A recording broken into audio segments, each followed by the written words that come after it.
Bonjour à toutes et à tous. Je suis ravi de vous accueillir aujourd'hui. Donc, je m'appelle Erwan Guillaume, je suis directeur commercial et associé au petitjournal.com. Aujourd'hui, je vais présenter le webinaire qui est sur le sujet des obligations déclaratives des expatriés et la fiscalité des donations et successions dans un cadre international. Pour ce faire, on a invité Maître Olivier Lecomte, qui est avec nous aujourd'hui et qui a déjà pris la parole il y a quelques années sur le sujet. Donc, ravi d'être avec nous. Olivier, je t'accueille officiellement sur ce webinaire qui va commencer. Merci, Erwan. Bon. Vous êtes déjà, je vois que le nombre de personnes arrive en flèche. Je vois qu'on est déjà 24 connectés. Pour votre information, il y a eu quasiment 250 inscrits pour ce webinaire. Donc, c'est vraiment un sujet je pense, qui intéresse beaucoup de personnes. Donc, on va être ensemble pendant 1 heure. Je vais d'abord donner la parole à Maître Olivier Lecomte pour qu'il puisse répondre à certaines de nos questions sur ce sujet et cette thématique. Comme ça, il pourra clarifier certains points. Ensuite, on vous donnera la parole. Donc, n'hésitez pas à poser le maximum de questions. Dans la colonne de droite, vous avez une colonne avec la possibilité d'écrire un texte. Vous pouvez d'ailleurs nous saluer en nous disant d'où vous venez et d'où vous êtes. On serait ravis de vous donner la parole et de répondre à vos questions dans un deuxième temps sur la deuxième partie du webinaire. Donc, n'hésitez pas à les poser et Maître Lecomte y répondra au fur et à mesure. Donc, on va être ensemble pendant 1 heure. Naturellement, vous pourrez retrouver après ce webinaire, le replay. On commencera la promotion demain sur le site lepetitjournal.com, donc le média des Français à l'étranger, le média de référence. Donc c'est parti, on va discuter cette thématique avec Maître Olivier Lecomte. Maître Olivier Lecomte, est-ce que vous pourriez peut-être vous présenter aussi en quelques mots pour les personnes qui se connectent, pour qu'ils vous connaissent un petit peu plus avant de commencer sur la thématique et le webinaire? Bien sûr, bien volontiers. Donc, Olivier Lecomte, je suis notaire à Paris, dans le 7e arrondissement. Je suis diplômé spécialiste en droit international privé et je suis membre au Conseil supérieur du notariat du pôle des Français de l'étranger. Et j'interviens particulièrement aujourd'hui à l'initiative du Conseil supérieur du notariat pour, nous l'espérons, vous aider à trouver des réponses aux questions que vous pouvez vous poser en matière de fiscalité internationale et de droit international privé, puisque actuellement, lorsqu'on parle à l'étranger, c'est le nom qu'on donne à cette matière qui vous concerne. Merci beaucoup, Maître Lecomte. Alors, je vois déjà que certaines personnes se connectent, donc on est 38 à l'heure actuelle. N'hésitez pas à nous rejoindre. Donc, je vois quelqu'un de Lisbonne, quelqu'un du Croisic en France. N'hésitez pas à présenter vos destinations. On a aussi une partie de notre lectorat qui est en France, mais beaucoup sont à l'étranger, expatriés. Donc, on est ravis de vous recevoir et de vous accueillir. Alors, on va commencer sur la thématique. J'ai une première question pour vous, Maître Lecomte. Quelle démarche dois-je réaliser auprès de l'administration fiscale avant mon départ à l'étranger? Je pense que c'est une question qui intéresse beaucoup nos auditeurs expatriés. Alors, les démarches sont multiples. Au moment où, vous pouvez faire également un petit peu avant, vous y prendre par anticipation, mais il faut que lors de votre départ, vous ayez en premier lieu prévenu l'administration fiscale de votre départ. Donc, vous avez deux façons de le faire. Soit vous allez dans le site du servicepublic.fr, soit vous allez dans votre espace personnel puisque vous déclarez vos impôts et maintenant vous avez un accès sur Internet, espace particulier sur impôts.gouv, et vous rentrez dans votre messagerie pour leur adresser un message en disant voilà, je pars à tel jour à telle heure et je vous indique que ma nouvelle adresse, ça sera à tel endroit. Donc, avant, on faisait en recommandé, maintenant, on le fait de façon électronique. C'est un formalisme qui est obligatoire et il est prévu à l'article 167 bis, 9e, 5e du Code général des impôts et il doit obligatoirement être fait dans les 2 mois qui suivent votre transfert au plus tard. Donc, si vous ne le faites pas tout de suite, il faut au moins le faire dans les 2 mois qui suivent votre transfert. Ça, c'est la première formalité. C'est normal, si vous ne leur indiquez pas que vous êtes parti, ils vont continuer à vous envoyer des impôts les années suivantes et ils vont se demander ce qui se passe. La deuxième obligation, et les gens ne sont pas toujours informés, c'est de procéder à ce qu'on appelle le formalisme de l'exit tax. Exit tax, c'est anglais, ça a été créé par les Américains pour taxer les gens qui quittaient l'Amérique. Parce qu'à un moment donné, en Amérique, il y avait plein de gens qui ne voulaient plus être en Amérique parce qu'ils avaient la nationalité américaine. Ils étaient obligés de déclarer, même lorsqu'ils n'habitaient pas en Amérique, les impôts qu'ils gagnaient à l'étranger. Donc, la France a copié ce mécanisme. Dedans, dans l'exit tax, on essaie donc d'éviter que les gens partent à l'étranger pour éluder l'acquittement d'une imposition en France. Et cet impôt qui est visé, c'est l'impôt sur les titres, les valeurs, les actions et les parts. C'est-à-dire, on a peur que vous soyez quelqu'un d'important, que vous quittiez la France pour pouvoir après vendre vos actions sans plus-value à l'étranger et que de ce fait, la France ne puisse pas toucher cette imposition.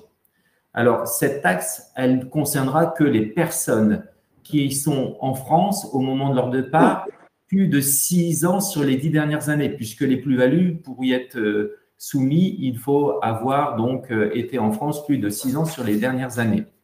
Cette exit tax s'applique au jour du départ du contribuable et il y a plusieurs conditions pour être soumis à cette exit tax. D'abord, il faut détenir au moins 50% des droits dans une société, seul ou avec votre foyer fiscal. Donc ça concernera des gens qui sont actifs, qui ont des parts de société, ou ça peut aussi concerner des gens qui ont des portefeuilles titres. Hein, vous partez, vous avez un portefeuille, un PEA ou autre, il faut que vous regardiez si éventuellement ça ne va pas être taxé avant votre départ. Et ça s'applique également lorsqu'on a des titres et que la valeur globale de votre portefeuille est supérieure ou égale à 800 000 euros. Bon, là, ça va exonérer quand même pas mal de clients. Alors, je vous fais une petite remarque sur l'exit tax pour que vous sachiez si vous en êtes concerné. On peut avoir un report automatique donc sur certaines conditions.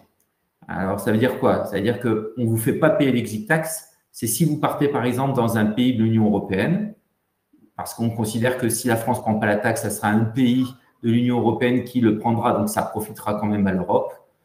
Ou si vous partez dans certains pays qui ont une convention fiscale appropriée avec la France. Donc, comme je ne vais pas vous lister tous les pays qui ont des conventions avec la France, il faudra que vous consultiez un fiscaliste pour vous en assurer si vous êtes concerné par cette exit tax. Petite observation sur cette exit tax, elle peut être annulée dans certains cas et vous pouvez être remboursé de l'impôt si vous pouvez prouver qu'après votre départ, dans certains cas et en fonction de votre pays de destination, vous avez conservé ces titres ou ces actions plus de 2, voire jusqu'à 10 ans en fonction des cas. Voilà, ça c'était la deuxième obligation que vous aviez après la déclaration auprès des centres des impôts, donc la deuxième, l'exit tax.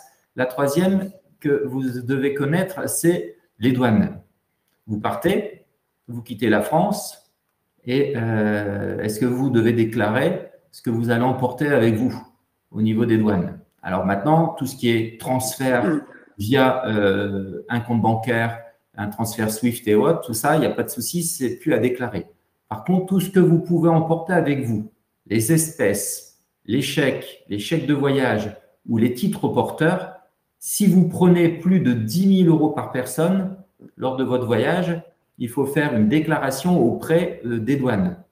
Et même si ces fonds sont transportés pour quelqu'un d'autre que vous êtes obligé de les déclarer. Et ça concerne toutes les personnes physiques. Donc, le seuil, il est de 10 000 euros, il est par personne et il est par voyage. Alors, comment vous le déclarez, vous allez sur un site, excusez-moi, douanier qui s'appelle Dalia, D-A-L-I-A. Et dedans, vous avez des formulaires à remplir pour indiquer que vous partez avec plus. On a le droit de prendre plus, simplement, il faut qu'on prouve l'origine des fonds. Alors, quelle est la sanction si vous ne déclarez pas les fonds et que vous partez avec plus de 10 000 euros? C'est une amende douanière de 50% des sommes non déclarées, ce qui est quand même important. Donc, je vous invite à être prudent. Bon, il est vrai qu'on voyage de moins en moins avec de l'argent liquide sur soi, mais il y a quand même des fois des destinations où on en a besoin parce que c'est un peu plus compliqué. Quatrième obligation que vous avez en matière d'expatriation. Alors, elle est liée parce que cette obligation, vous l'aviez peut-être déjà avant même de quitter la France. C'est ce qu'on appelle la déclaration des comptes détenus à l'étranger. Il y a un article du Code général des impôts qui oblige tous les résidents de France qui ont un compte ouvert à l'étranger de le déclarer à l'occasion de leur déclaration d'impôt. C'est ce que vous êtes en train de faire en ce moment. Donc, si vous n'êtes pas encore parti, mais que vous avez ouvert par anticipation un compte à l'étranger préalablement, lorsque vous ferez votre déclaration d'impôt, vous cocherez la case 8UU. Cette case que vous allez cocher 8UU, elle va ouvrir un formulaire en annexe qu'on vous demandera de remplir, qui est le formulaire 3916 ou qui peut être également le formulaire 3916 bis. Et vous remplirez dans ce formulaire donc le nom de la banque où vous avez des comptes. Vous n'êtes pas obligé de mettre le montant, et même si vos comptes ont été inactifs. Alors, pourquoi je vous parle de cette obligation alors que vous allez avoir quitté la France? Une fois que vous avez quitté la France, vous n'êtes plus obligé de le faire. Parce que je me suis rendu compte dans la pratique que beaucoup de parents donnaient des procurations à leurs enfants sur leur compte lorsqu'ils étaient partis de France. Or, cette obligation déclarative, elle s'applique aussi aux porteurs de pouvoir. Si vous donnez un pouvoir à l'un de vos enfants en disant « s'il nous arrive quelque chose, c'est un pays quand même particulier, je veux que mon fils ou ma fille puisse bouger sur les comptes pour faire quelque chose », et que l'administration fiscale, elle a peur qu'en réalité, votre fille ou votre fils, ça soit eux les vrais bénéficiaires du compte. Et donc, elle va exiger à vos enfants de faire également cette déclaration en cochant sur leurs propres impôts la case 8UU et faire la déclaration 3916. Alors, je vous invite, si vous avez donné des procurations, à prévenir vos enfants, parce que les sanctions, elles sont quand même importantes. Chaque année, pour chaque compte non déclaré, c'est 1 500 €. Alors, ça peut être même 10 000 € par compte non déclaré si vous êtes parti dans un état non coopératif. En plus, ça entraîne généralement le regard de l'administration fiscale qui pourrait être tenté de faire un redressement fiscal en se disant « Tiens, ces sommes-là, est-ce qu'elles ont bien été déclarées? Est-ce que ce n'est pas de l'argent de la drogue, de la prostitution ou de l'argent qui a été pris en liquide ?» Donc, attention. Et en plus, si vous ne les avez pas déclarés et que l'administration fiscale s'en rend compte, ils peuvent monter 6 ans en arrière. Donc, si vous avez un compte 1 500 € x 6, ça commencera à faire lourd pour peut-être une somme qui sera sur votre compte de quelques milliers d'euros pour payer les frais de syndic. Voilà. Alors, ça, c'est… Ça concerne des obligations déclaratives, Erwan. Voilà, j'ai répondu à ta question. C'est une réponse très complète, Maître Lecomte. Merci beaucoup, c'est très clair, c'est très précis. Entre-temps, d'autres personnes se sont connectées. Donc, on a Valérie du Luxembourg, quelqu'un qui vient d'Italie, Christian du Maroc, quelqu'un de Toronto. Donc, merci à tous et à toutes d'être présents. Vous allez apprendre beaucoup de choses aujourd'hui sur la fiscalité. J'espère que Maître Lecomte pourra vous aider dans vos démarches et dans votre expatriation. Donc, la deuxième question que je voulais vous poser, Maître Lecomte, c'est à quelle obligation déclarative dois-je me soumettre pendant mon expatriation si je reste résident fiscal français? Alors, là, on a des obligations qui sont liées au fait que vous ayez en France soit des revenus, soit encore du capital. Alors, la première obligation,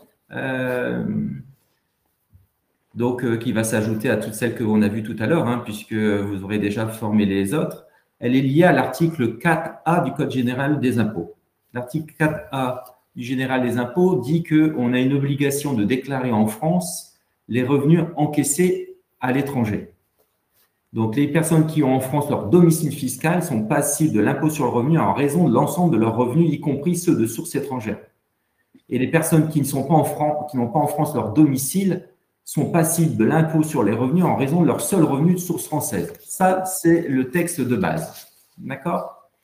Donc, ça va vous obliger à quoi? Si vous êtes à l'étranger et que vous avez des biens immobiliers en France, les biens immobiliers situés sur le territoire français, mais pas que les biens immobiliers. Quand je dis biens immobiliers, c'est les terrains, les appartements, les villas, les parts de sociétés à prépondérance immobilière, du type vous avez une société civile immobilière, elles sont taxables en France si la totalité de la valeur des biens détenus en France est supérieure à 1 300 000 euros. Donc, vous serez donc encore tenu par cette obligation déclarative de l'impôt sur la fortune, de l'IFI, mais que sur les biens situés en France. Alors, l'avantage que vous aurez, la France, elle, va vous taxer. Et peut-être que si vous êtes dans un pays où il n'y a pas d'impôt sur la fortune, vous n'aurez pas de souci et de risque de payer une deuxième fois l'impôt sur la fortune immobilière sur votre bien situé en France à l'étranger. Hein, je pense par exemple à la Suisse où il y a l'impôt sur la fortune et de mémoire l'Espagne, ils sont en droit de taxer les biens que vous avez en France. Donc, nous, la France, on prend un crédit d'impôt pour éviter la double imposition. Et puis, s'il y a une convention, vous éviterez la double imposition grâce à cette convention. Deuxième obligation déclarative quand vous serez parti, c'est si vous avez conservé des biens immobiliers en France. Est-ce qu'ils vont être loués? Dans ces cas-là, il faut quand même que vous déclariez vos revenus de source française à la France, c'est-à-dire tous les loyers que vous encaissez en France. Alors, à la différence de ce que vous faisiez avant, il fallait que vous fassiez une déclaration globale. Là, vous pourriez demander une taxation forfaitaire sur une base de 30%. 30%, même si vous auriez dû payer 45%, l'État vous fait une taxe forfaitaire, mais elle prend les 30% dès les premiers euros. Alors, si vous n'êtes pas susceptible d'être taxé à 30% eu égard à tous vos revenus, vous pouvez demander à faire une déclaration complète pour qu'on vous impose sur votre taux moyen d'imposition au niveau de ces revenus fonciers. Et ça, c'est sur le montant annuel encaissé. Troisième obligation que vous pourriez avoir, c'est ce qu'on appelait l'ancienne taxe de 3%. Avant, on taxait tous les biens situés en France pour les étrangers à hauteur de 3%, qui était soi-disant la valeur locative. Cette taxe a disparu, mais elle reste imposable aux biens immobiliers situés en France s'ils sont détenus par une société à prépondérance immobilière qui ne fait pas de déclaration de revenus ou d'existence en France. Je vais vous donner un exemple. Vous avez acheté une villa et la société qui la détient est une société anonyme ou un trust ou une société qui ne fait pas de déclaration en France et donc on ne sait pas en réalité qui est vraiment les associés de cette société. Donc, la France a peur que vous soyez caché dans cette société pour acheter et éviter de payer l'impôt sur la fortune immobilière. Donc, elle dit, moi, si je n'ai pas de déclaration annuelle de cette société pour m'indiquer le nombre des associés, je vais être taxé à 3% qui correspond en réalité à la valeur de l'IFI au taux majoré. Donc, ça, c'est une obligation qui incombe qu'aux gens qui auront fait un montage particulier, donc à peu de gens en réalité, et elle concerne surtout les gens qui ont des grands patrimoines. Voilà. Merci beaucoup, Maître. Une troisième question. Je suis non-résident fiscal français. Dois-je continuer à déclarer et à payer des impôts à l'administration française pendant mon expatriation? Si oui, lesquels?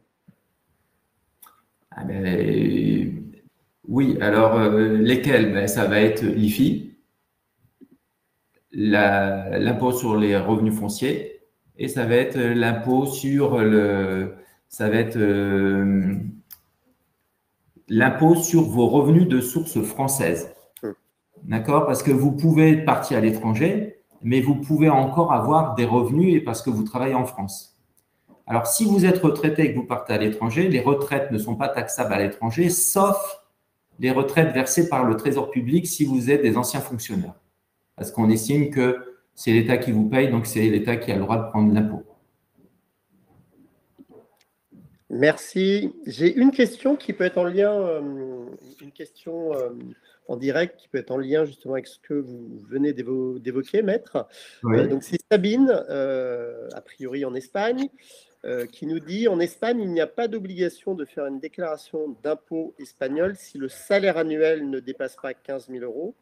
Faut-il quand même faire une déclaration en France dans le cas d'un gain minime si par ailleurs aucun revenu en France? Je pense que cette question peut intéresser effectivement des conjoints ou des conjointes d'expatriés qui, eux, à l'étranger, ont peut-être ce type de revenus.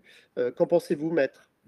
Alors, c'est tout ce qu'on va voir un petit peu sur le problème du risque pour l'article 4B du Code général des impôts. C'est est-ce qu'on doit déclarer en France lorsqu'on est parti à l'étranger et qu'on est en couple? Parce que la France a une notion bien particulière et dans 2 secondes, je vais vous développer les critères justement de domiciliation. Donc, cette dame qui est partie à l'étranger, son mari pourrait être encore en France. Alors, si elle est partie à l'étranger et qu'ils sont mariés en communauté, elle pourrait être obligée de faire une déclaration en France. Donc, pour pouvoir faire des déclarations séparées, il faut déjà que les gens soient mariés en séparation. Donc, ça m'indique que quand j'ai une personne du couple qui s'en va à l'étranger, on change le régime matrimonial avant pour que chacun puisse faire sa déclaration.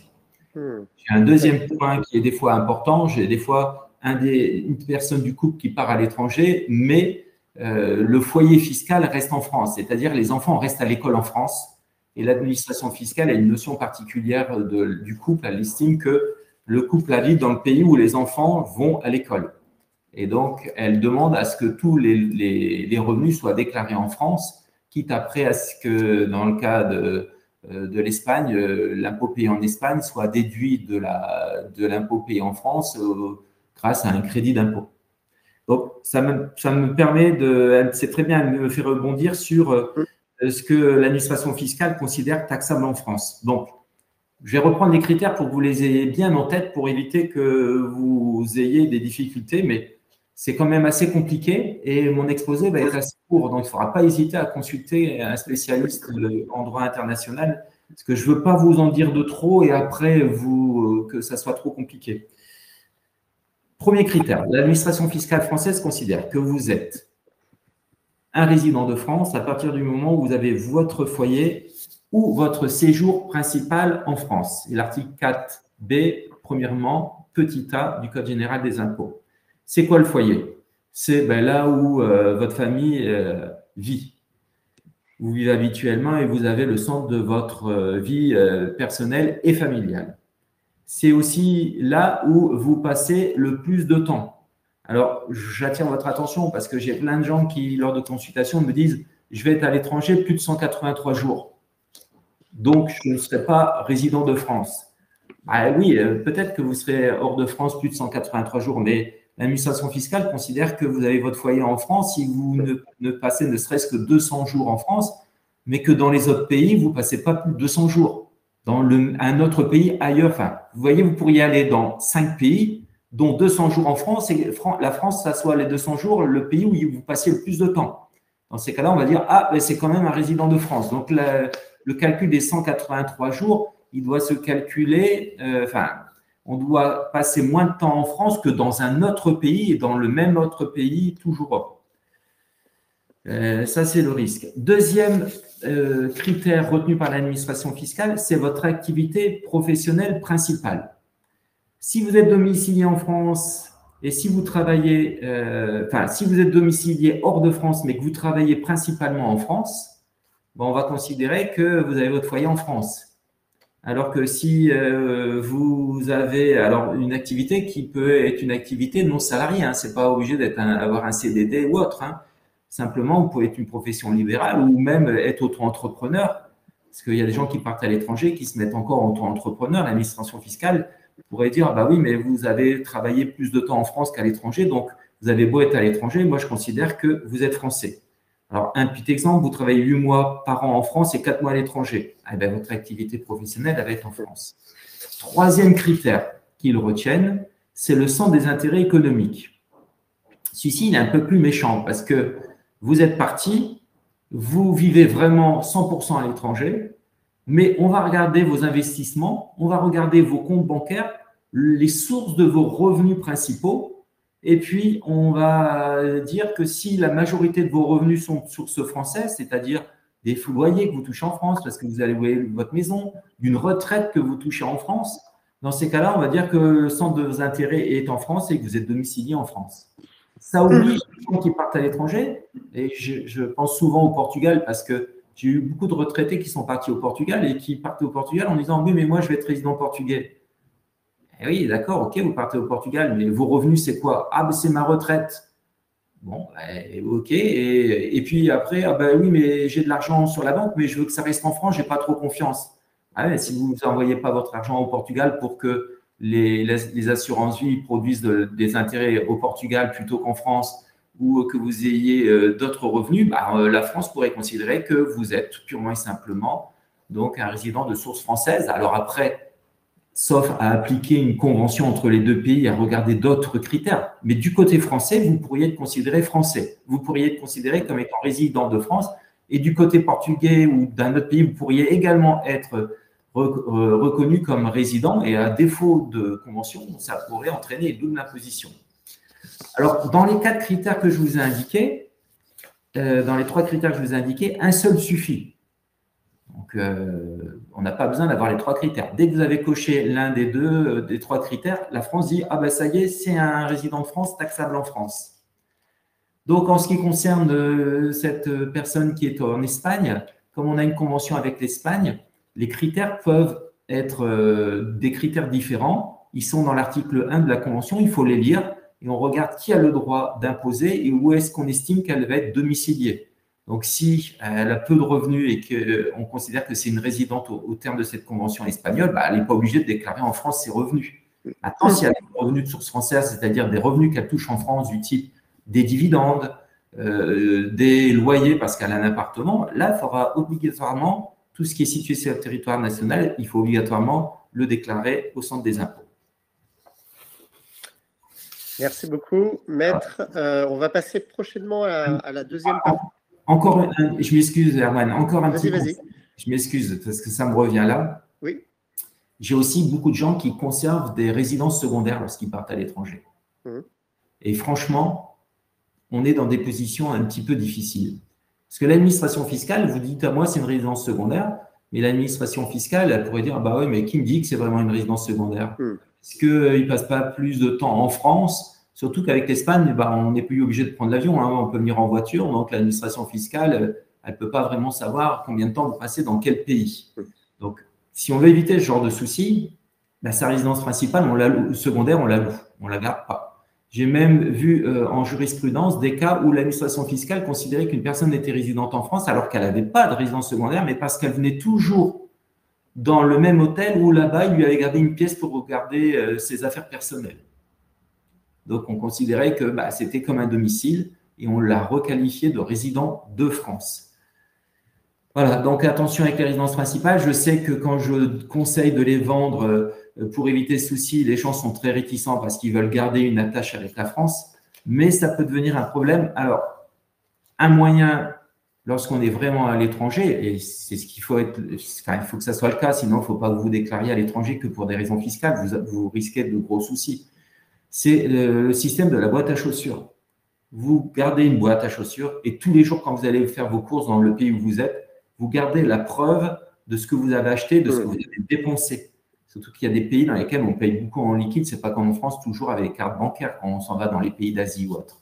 Ça permet, si l'administration fiscale vous envoie un redressement en fin d'année en disant bah, vous êtes résident de France, vous pouvez aller les voir avec votre boîte à chaussures et puis dire bah, non, regardez, j'ai des preuves. Et c'est déjà arrivé à des clients parce que, vous savez, il y a quand même des redressements qui sont limités en France, mais tous les ans, il y en a. Et ceux qui sont arrivés à amener la preuve grâce à ça ont été considérés comme étant de bonne foi. Ils n'ont pas été requalifiés.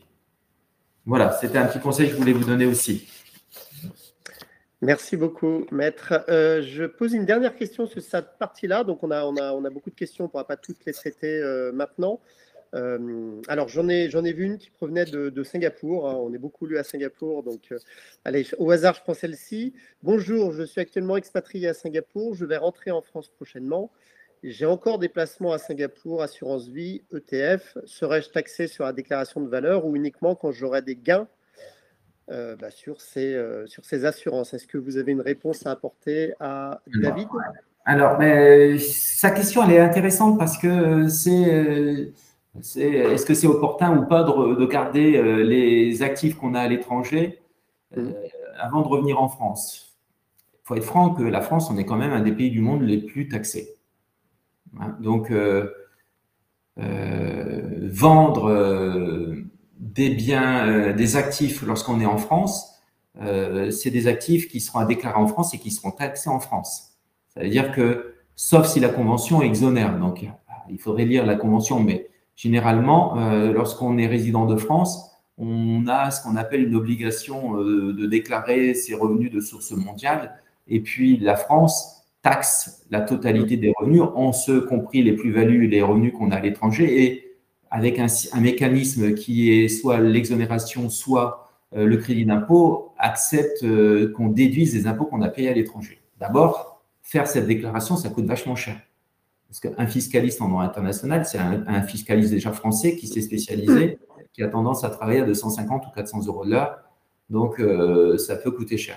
Ça, c'est le premier point. Puis en plus, il va falloir aussi qu'il conserve un fiscaliste là-bas sur place pour faire les déclarations et puis lui donner la preuve de ce qui a été payé comme impôt pour pouvoir le déduire en France. Donc, en général, ce n'est pas très opportun de conserver des actifs à l'étranger, même s'ils ont une meilleure rentabilité, parce que le mécanisme des doubles déclarations rend lourd le process une fois qu'on est revenu de France. Ça, c'est le premier point. Deuxième point, je pense par exemple aux gens qui doivent arbitrer leur maison, savoir s'ils ont acheté… alors, lui, il est à Hong Kong, mais je vais prendre un autre cas que j'ai eu dernièrement. J'avais des gens qui étaient en Italie. Ils avaient acheté à Rome un appartement. C'était leur résidence principale. Et donc, ils sont venus voir après leur retour en France. J'étais hyper déçu, quoi, parce qu'ils ont vendu leur résidence principale quelques mois après leur retour en France. La résidence principale qu'ils avaient en Italie, s'ils l'avaient vendue en étant en Italie, ils n'auraient pas payé d'impôt de plus-value. Une fois de retour en France, elle devenait taxable en France, et comme en Italie, il n'y avait pas de plus-value, c'était comme si c'était un appartement à Paris, quoi. On s'est retrouvé avec une grosse plus-value à payer. Donc, c'est du cas par cas. Il faut, je ne vais pas dire qu'il faut qu'ils vendent tout ou pas. Je pense qu'il faut étudier la convention fiscale qui concerne ce pays-là, voir, parce que des fois, on a des exonérations. Si on est exonéré d'impôts, oui, on peut le garder, puisqu'on n'a pas double imposition et on gardera peut-être une meilleure rentabilité. Mais il faut faire l'étude. Et c'est bien que cette question soit posée, parce qu'en réalité, ça vous oblige à tous à vous poser la question, est-ce que c'est opportun ou pas de conserver ces actifs? Alors, c'est la même chose. Je vais rebondir sur cette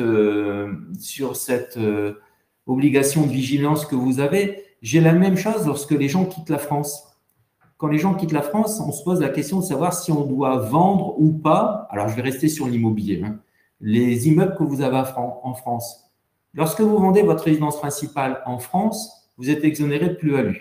Si vous la vendez après avoir quitté la France, vous êtes encore exonéré jusqu'à l'année N+1, jusqu'au 31 décembre de l'année N+1 qui suit votre départ. Si vous vendez en France des appartements locatifs, vous payez de la plus-value. Alors que si vous les vendez après avoir quitté la France, vous avez un abattement de 150 000 ou 300 000 euros. Là, il n'y a pas photo. Vous vendez votre résidence principale, surtout avant de quitter la France, et puis vous vendez tous vos appartements locatifs, du moins votre appartement locatif après votre départ, et vous payez moins d'impôts. Alors que si vous l'avez vendu précipitamment avant et que vous n'aviez pas fait attention, vous auriez peut-être payé de l'impôt en France inutilement. C'est très intéressant comme point. Je pense que ça va beaucoup intéresser nos auditeurs. Comme quoi, il y a beaucoup de subtilités. C'est bien de se renseigner en amont, avant le départ, auprès de spécialistes. Merci beaucoup, Maître Lecomte. On va passer à la deuxième partie. J'ai bien vu les autres questions. Je les ai notées, donc on pourra aussi y répondre postérieurement, mais on doit absolument passer à la deuxième partie pour tenir le délai de 14 heures. Donc la deuxième partie sur les donations et les successions internationales. Ma première question est, peut-on rappeler les grands points d'attention en matière de fiscalité des donations et successions internationales, Maître Lecomte? Alors, je veux surtout que vous ayez bien en tête le fonctionnement en France des taxations et des donations en matière internationale.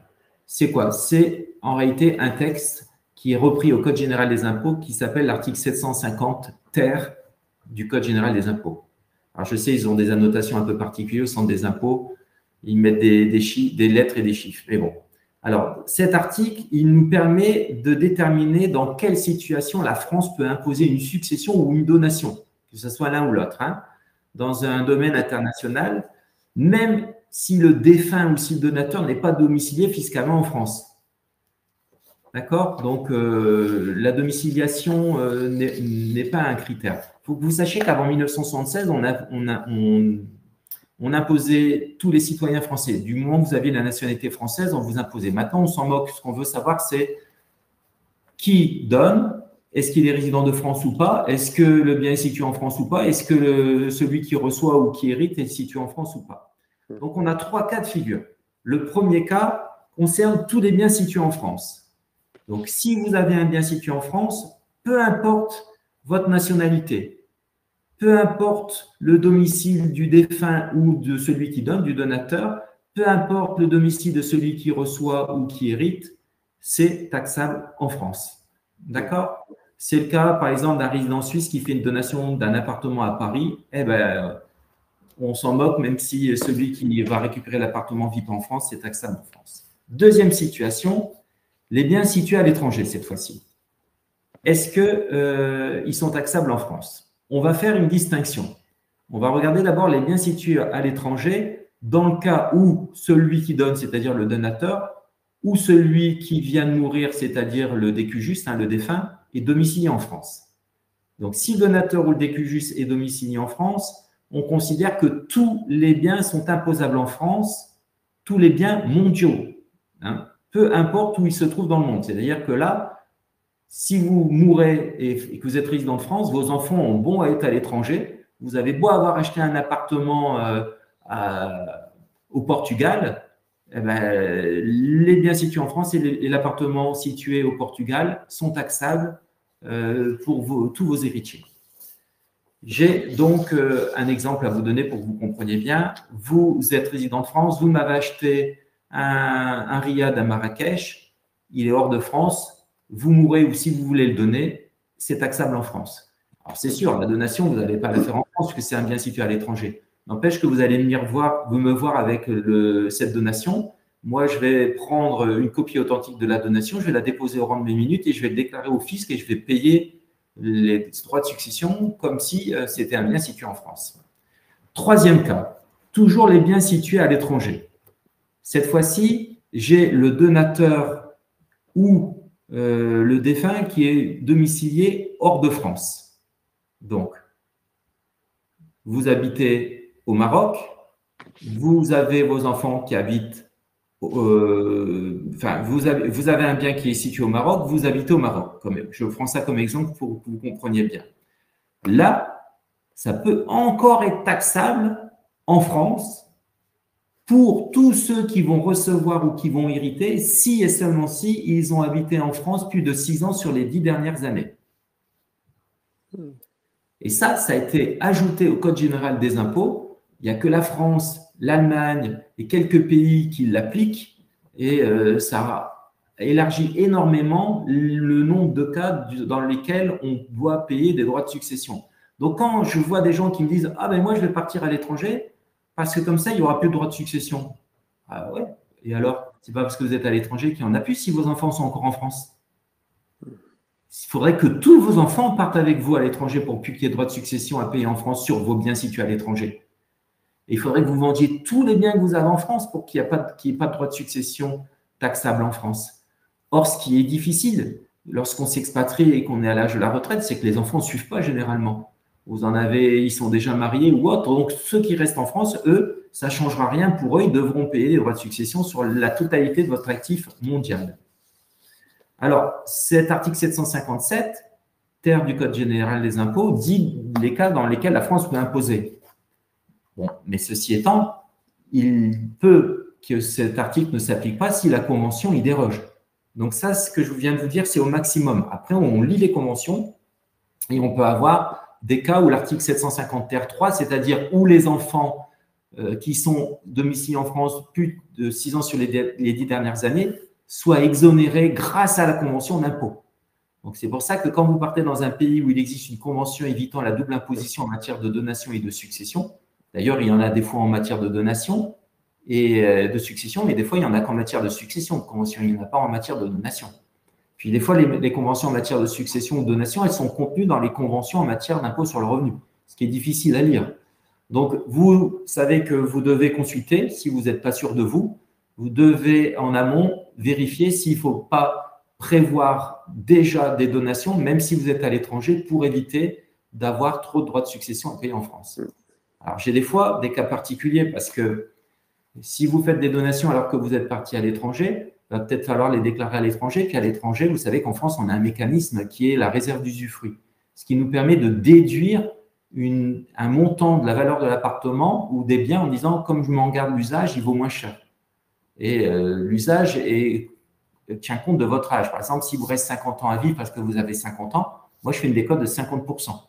Et le bien qui valait 1 million d'euros, je le donne à vos enfants pour 500 000. Peut-être qu'à l'étranger, la décote, elle ne sera pas de 50% parce qu'ils ne calculent pas l'usufruit de la même façon.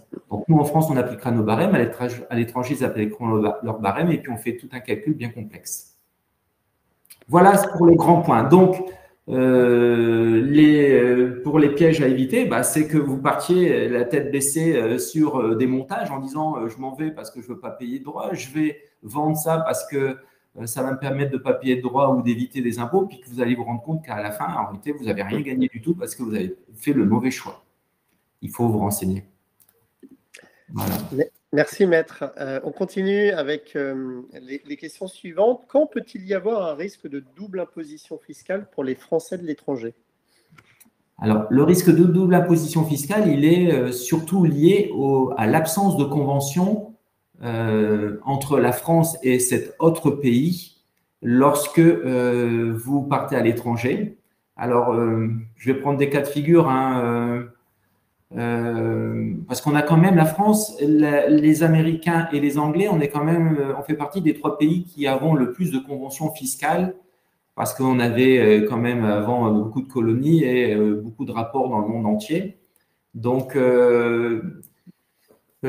si vous avez une convention fiscale dans les revenus qui vous concernent, par exemple les revenus, les traitements et salaires, c'est ce qu'on appelle la convention en matière d'impôt sur le revenu.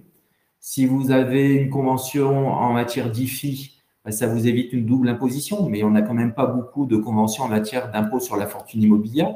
Donc, vous pourriez, si vous partez dans un pays qui impose les plus-values, avoir de la qui impose l'impôt sur la fortune, avoir un impôt à payer sur la fortune en France, et puis avoir un impôt à payer sur la fortune dans l'autre pays. La France, elle donnerait un crédit d'impôt sur l'impôt qu'elle prendrait sur les biens que vous avez à l'étranger, mais l'autre pays ne connaît peut-être pas le mécanisme du crédit d'impôt et vous pourriez vous retrouver avec une double taxation. Donc, en réalité, la double imposition, elle serait due au fait que vous partez dans un pays où il n'y a pas des conventions dans tous les revenus que vous escomptez avoir. Impôt sur le revenu pour les revenus, les traitements et salaires, les revenus fonciers, convention en matière de succession, donc pour avoir une double imposition, convention en matière de donation et convention en matière d'impôt sur la fortune immobilière. C'est ça que vous devez vérifier. Ok, donc je suppose qu'avant le départ, il faut regarder justement ces conventions du pays dans lequel on s'expatrie, c'est ça? Voilà, il faut regarder d'abord au vu de votre patrimoine. On va regarder si éventuellement vous seriez soumis à un impôt sur la fortune dans l'autre pays avec les seuils.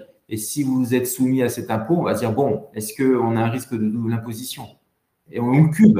Comme ça, au moins, vous ne partez pas avec des mauvaises surprises et puis après avoir plein d'impôts à payer en disant, je suis parti pour en payer moins, pour en finir, me voilà avec une surimposition. Alors, je sais qu'il y a plein de gens qui partent à l'étranger et qui disent, ouais, moi, de toute façon, je ferai le sous-marin, je ne dis plus rien quand je pars à l'étranger. Attention, maintenant, il y a des échanges automatiques de données avec presque tous les pays du monde.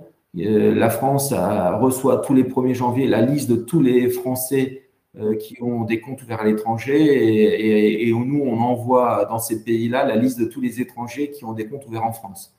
Donc, en France, actuellement, ce n'est pas encore mis en application, mais c'est déjà mis en application au Brésil.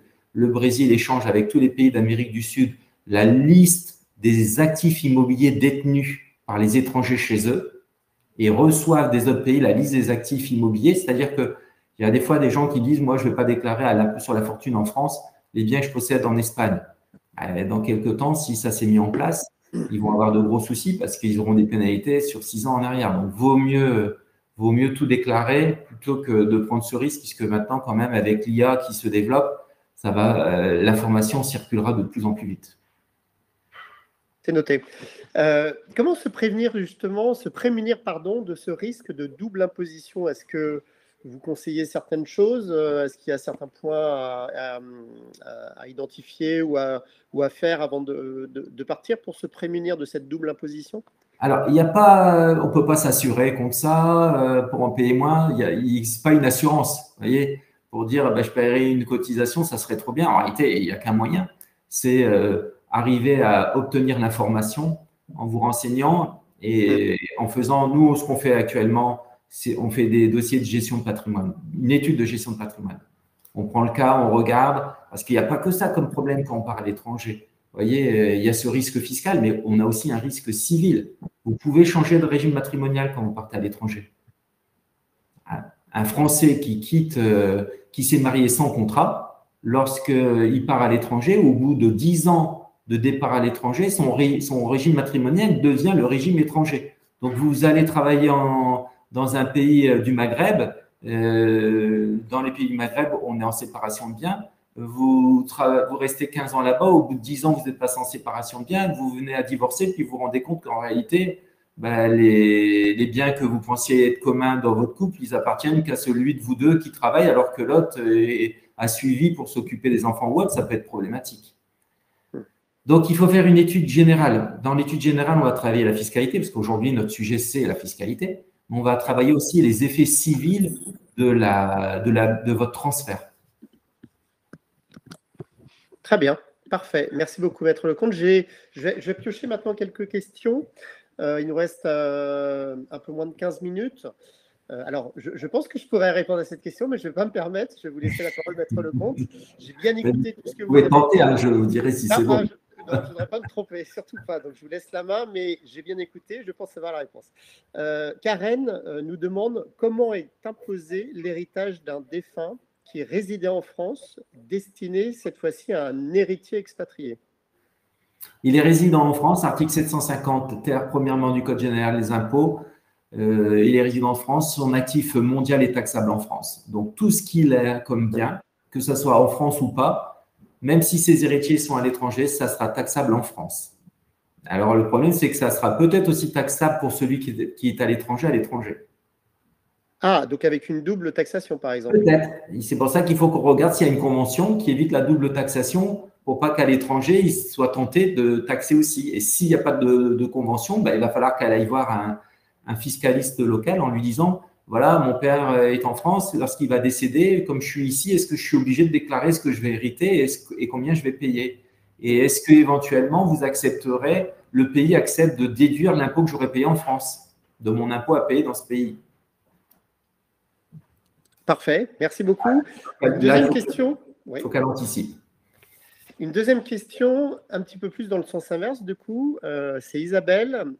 Donc, je pose la question, il y a bien une réglementation particulière pour les donations quand le donateur, cette fois-ci, vit en Italie et le bénéficiaire en France? Avec l'Italie, on a une convention pour éviter la double imposition en matière de donation et de succession. Donc, l'Italie, il faudrait que je regarde, mais en Italie, de toute façon, on a un abattement d'1 million d'euros de mémoire. OK. Voilà, donc pour qu'elle soit taxable en Italie, il faudrait qu'elle ait un actif de plus d'1 million d'euros. Mais là, j'ai du mal à lui répondre. Je ne sais pas où sont situés les biens, je ne sais pas où est située la personne qui va mourir ou qui va naître. J'ai une équation avec trop d'inconnus là pour pouvoir lui répondre. Mais bon, elle pourra toujours envoyer un mail après, je pourrai toujours lui répondre. Qu'elle m'interroge sur ma boîte mail de l'étude. Je lui ferai la réponse. D'accord. Alors, si vous avez des questions, vous pouvez nous les envoyer. Je vais insérer mon adresse mail erwan.guillaume@journal.com. Je vais l'insérer juste après. Vous pouvez passer par moi et je ferai suivre en fait les questions, les messages qui me sont adressés dans un délai rapide. Alors, j'ai une autre question avant de partir pardon, sur la dernière question que je voulais vous poser, Maître Lecomte. Donc, c'est une question de Valérie sur un autre sujet. Si on a fait un contrat de mariage, il reste valable même en cas de résidence à l'étranger supérieure à 10 ans? Ouais, c'est ça qui est bien. C'est que le contrat de mariage fige ce qu'on appelle la mutabilité. Donc, vous ne pouvez pas changer de régime lorsque vous avez un contrat de mariage. Par contre, l'avantage que vous avez lorsque vous partez à l'étranger, c'est que vous pouvez changer de régime en invoquant un élément d'extranéité, le fait d'habiter par exemple à l'étranger. Vous pouvez changer votre régime pour aller sous un nouveau régime qui est proposé dans le pays où vous allez, sans être obligé de faire tout le formalisme lié au code civil, c'est-à-dire payer des grosses taxes, liquider votre régime en France. Donc, le contrat, la réponse est oui, son contrat ne changera pas, il n'y aura pas de mutabilité. S'ils veulent changer de régime pour prendre un régime matrimonial qui pourrait mieux leur correspondre parce qu'ils partent dans un autre pays, par exemple, ils ont un contrat de communauté en France, ils veulent une séparation, ils partent au Maroc, bon, on peut faire une désignation de l'applicable pour changer de régime. Et là, ça ne coûte pas cher parce qu'on n'est pas obligé de demander l'homologation au juge. On utilise le règlement des conventions, le règlement européen en matière de régime matrimonial. Merci beaucoup, Maître Lecomte. Alors, une question justement sur les conseils en matière de fiscalité internationale. Quels sont vos conseils pour aider les Français de l'étranger à gérer et à optimiser leur fiscalité durant leur expatriation? J'ai vu à plusieurs moments d'ailleurs cette question dans la colonne de droite, donc je pense que c'est un point qui intéresse particulièrement nos auditeurs expatriés. Et en réalité, vous êtes obligé de travailler avec 2 fiscalistes, un local et un en France, et à chaque fois que vous posiez la question pour chaque placement que vous allez faire. Vous n'avez pas de solution. Il n'y a pas de, j'ai pas de vade-mecum. C'est à chaque fois, parce qu'en plus la fiscalité change tous les ans. La France, c'est connu, hein, et il y a d'autres pays qui sont un peu plus stables en la matière. Les taux d'imposition changent, donc il y a des arbitrages constants à faire. Donc là, il n'y a pas de recette magique, hein. C'est une étude, mais une étude. Et c'est pour ça que ça coûte cher quand on part à l'étranger d'arriver. Alors, on a un avantage quand on part à l'étranger quand même, c'est qu'on paye moins d'impôts généralement, on devient plus rapidement riche que quand on reste en France, j'ai remarqué. Mais malgré tout, ça nécessite d'être agile et puis d'aller chercher l'info là-bas sur un juriste local, d'accepter de payer un peu de conseils. Ouais. Ok, c'est très clair. Voilà, il ne faut pas regarder que d'un côté du pont. À chaque fois, mettre les 2 juristes en relation pour qu'ils confirment ce qui se passera après au retour et autres. Très bien, merci beaucoup. J'ai une toute dernière question, mais avant, je vais juste repréciser un point. En fait, quand on communique sur les webinaires, généralement, on est sur heure française. Donc, le webinaire commençait à 13h, heure française, et se finissait à 14h. Avec le décalage, ça peut être 14h ou midi chez d'autres. Donc, on raisonne toujours en heure française et naturellement, vous avez le replay qui sera accessible. Dès que vous êtes inscrit, vous recevrez un mail de remerciement après avec l'accès au replay et l'ensemble des informations qui ont été présentées par Maître Lecomte. Alors, je voulais juste vous poser une dernière question, Maître Lecomte. J'aimerais bien alors sortir un petit peu de ce sujet et parler de l'apostille. C'est un sujet qui peut intéresser nos compatriotes. Donc, je voulais savoir si vous pouviez nous en parler un petit peu et aussi nous dire si l'apostille évolue dans le contexte actuel, ça pourrait permettre à nos expatriés d'en savoir un petit peu plus sur ce sujet. Oui, alors, pour que nos internautes nous comprennent bien, l'apostille, c'est un mécanisme particulier. Alors, on dit apostille, mais c'est aussi le mécanisme de légalisation. En réalité, c'est un mécanisme dans lequel le pays qui va recevoir un document veut s'assurer que ça a bien été délivré par une personne qui n'est pas un escroc. C'est-à-dire, si ça arrive d'un notaire, on dit, est-ce que ce n'est pas un faux notaire qui a fait avec un tampon? Donc, on va demander au pays de certifier que celui qui a mis son tampon, c'est bien quelqu'un d'officiellement reconnu et qu'on n'a pas affaire à un montage. Voilà. Ça sert à ça, l'apostille ou la légalisation. C'est pour éviter des escroqueries. Donc, quand vous m'envoyez un document parce que j'ai besoin, par exemple, parce que vous êtes en train d'hériter de vos parents et que vous êtes né à l'étranger et que j'ai besoin de votre extrait d'acte de naissance, en fonction de la destination du pays dans lequel vous êtes, je peux demander soit une légalisation, c'est une formule lourde dans laquelle on demande au ministère de l'autre pays de reconnaître que c'est bien que la personne qui a signé, qui a mis son tampon est bien la vraie personne. On peut demander sous la même chose, sous une forme plus light, qui s'appelle l'apostille. D'accord? Donc, ces documents-là qu'on vous demande régulièrement quand vous partez à l'étranger, puisque quand vous êtes à l'étranger et que vous voulez donner une procuration parce que vous êtes en France, on va vous demander soit de l'apostiller, soit de la légaliser. Depuis le 1er de ce mois, c'est la Chambre des notaires de Paris et d'autres chambres des notaires qui ont récupéré cette obligation de les délivrer. Donc, vous pouvez maintenant faire appel aux notaires de France lorsque vous avez besoin d'une apostille ou d'une légalisation, d'aller chez eux, de signer chez eux et de leur demander de s'occuper auprès de la Chambre des notaires de vous obtenir cette apostille ou cette légalisation. Ça vous évitera d'aller faire la queue au tribunal pour obtenir ce document. Simplement, vous demandez quand même un devis parce que le notaire qui va faire ça, il va peut-être, si ça met un peu de temps, il va peut-être vous dire, voilà, dans votre cas particulier, c'est une légalisation, c'est plus compliqué, ça coûte 200 €, mais vous pouvez être soulagé de ce formalisme en faisant appel à nous. Maintenant, si vous êtes à l'étranger, c'est un peu plus particulier, c'est un peu plus compliqué pour apostiller vos documents puisque si vous devez les signer devant un notaire français, la signature électronique ne fonctionne pas automatiquement, ça dépend des pays. Donc, vous demandez aussi au notaire si c'est possible, vous l'interrogez. Mais enfin, vous avez maintenant plus de facilité pour obtenir les renseignements sur l'apostille et sur la légalisation. Alors, je fais une petite distinction. L'apostille et la légalisation, ce n'est pas une certification. En France, nous, les notaires, des fois, on dit « je certifie que c'est bien monsieur untel qui a signé devant moi parce qu'on prend sa carte d'identité ». Ça fonctionne surtout en intérieur à la France pour nos actes. Mais lorsqu'on est dans un domaine international, on fait légaliser et on fait apostiller. Bon, okay. Merci beaucoup, Maître Lecomte. Alors, je vais prendre cette dernière question, ce dernier point de Diane qui dit « En principe, pour les actes d'état civil, l'apostille n'est pas nécessaire grâce aux traités internationaux, entre parenthèses, selon si le pays est signataire ou non. » Oui, mais oui, mais en réalité, on a des conventions et on a des conventions en fonction de chaque pays et on a aussi une convention pour les actes administratifs. Donc, dire que ce n'est pas obligatoire, c'est un raccourci. Nous, on a un logiciel spécial et à chaque fois, on demande est-ce que c'est un extrait d'acte de naissance? Est-ce que c'est un jugement qu'on doit envoyer à l'étranger? Est-ce que c'est une simple attestation de justice? Et en fonction du caractère du document, on nous dit si c'est une légalisation, une apostille ou si c'est une dispense. La dispense, elle est plus souvent octroyée entre les pays européens, puisqu'on considère qu'ils ont tous un peu évolué dans le même sens au niveau de la sécurité.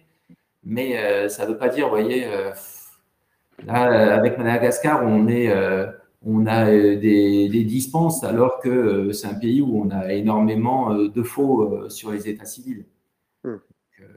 Il faut regarder. Je ne dis pas qu'elle a tort, je dis simplement que c'est du cas par cas et en fonction du type d'actes qui doivent être transmis. OK. Si j'ai bien compris, de toute manière, le webinaire que j'écoutais avec attention, il faut se renseigner. Je pense que c'est un message important. Avant de partir, c'est très important de se renseigner auprès d'experts dans ce domaine-là. J'espère justement que Maître Lecomte a pu vous donner des informations sur le sujet et vous aider dans vos réflexions. Dans tous les cas, je voulais remercier Maître Lecomte. J'ai tout compris, donc je pense que c'était extrêmement clair. C'est un sujet qui n'est pas simple et je vous remercie beaucoup de nous avoir évoqué tous ces points. Je remercie également l'ensemble des personnes qui sont connectées. Vous étiez beaucoup aujourd'hui. On enverra le lien du replay juste après l'événement par mail. Si vous avez des questions spécifiques, n'hésitez pas à m'envoyer un mail. J'ai indiqué mon mail dans la colonne de droite. Je vous remercie encore tous et je laisse le mot de la fin à Maître Lecomte si vous voulez ajouter quelque chose. Oui, alors, encore pour reparler de la possible 2 secondes. Si vous hésitez, sur l'acte que vous avez en vous disant est-ce que je dois l'apostiller ou le légaliser ou est-ce que je suis dispensé. Là, par contre, vous faites directement un mail à votre notaire en disant je suis dans tel pays, je dois envoyer tel document à tel endroit, ou je dois recevoir tel document, est-ce que je suis dispensé ou est-ce que je demande la légalisation et l'apostiller. Là, le notaire, maintenant, on a mis en place un logiciel qui permet de répondre très vite. Donc, n'hésitez pas, profitez-en. Votre notaire vous rendra ce service-là gratuitement, je suppose. Vous lui posez la question. D'accord? Donc, le mot de la fin, c'est en réalité qu'en matière de droit international, il faut anticiper. Donc, il faut consulter. La consultation, elle est un peu particulière parce que vous n'avez pas tant de spécialistes que ça en droit international en France. Il y avait un domaine c'était un domaine qui était un peu réservé par les cabinets d'avocats parisiens mais qui sont très compétents, il n'y a pas de souci. Mais malheureusement, c'est un peu cher les consultations parce que ce sont des gens qui se sont spécialisés en plus du droit national. Donc, mais il faut quand même les consulter. Alors, vous avez maintenant beaucoup de notaires qui se sont mis au droit international. Vous avez une liste de notaires spécialistes en droit international privé qui sont donc reconnus comme ayant eu un diplôme qui a été mis en place. N'hésitez pas à les consulter. Votre notaire local également, il vous le dira de toute façon s'il est compétent ou pas ou si c'est une matière, parce que c'est une nouvelle matière qu'on n'apprenait pas avant. Il y avait plein de successions qui étaient faites où les gens ne déclaraient pas ce qu'ils auraient dû déclarer parce que c'était pas sous l'œil des vérifications de l'administration fiscale. Maintenant, ça l'est. Donc, anticipez, consultez, faites-vous faire une étude de gestion de patrimoine. Vous trouverez sans problème les spécialistes en la matière. Ils sont connus, vous les retrouvez sur Internet et autres. Mais n'hésitez pas à poser vos questions en amont parce que franchement, on a trop de dossiers qui nous arrivent après avec des erreurs et des successions qui n'ont pas été payées en temps et heure parce que le choix n'a pas bien été fait, les documents n'ont pas été transmis, la fiscalité n'a pas été comprise, les successions n'ont pas été déclarées et on a des pénalités. Et malheureusement, le centre des non-résidents est très dur. Il met automatiquement, si la déclaration de succession n'est pas déposée à l'heure, au bout de 10 mois, 10% de pénalité et 0,2% d'intérêt de retard. Et j'ai beau leur dire que c'est compliqué parce que là-bas, dans le pays, on attend un jugement. J'ai beau leur dire qu'au Portugal, les banques ne répondent pas, on n'arrive pas à avoir la liste des actifs. Ils s'en moquent complètement et ils le taxent. Donc, si vous y prenez après le décès et que vous tapez à la mauvaise porte, vous allez quand même avoir des difficultés à régler la succession sans avoir de stress. Donc, anticipez. Voilà pour le mot de la fin. Merci beaucoup, Maître Lecomte, et encore merci à toutes et à tous. À très bientôt pour de nouvelles thématiques. Au revoir. Merci. Au revoir.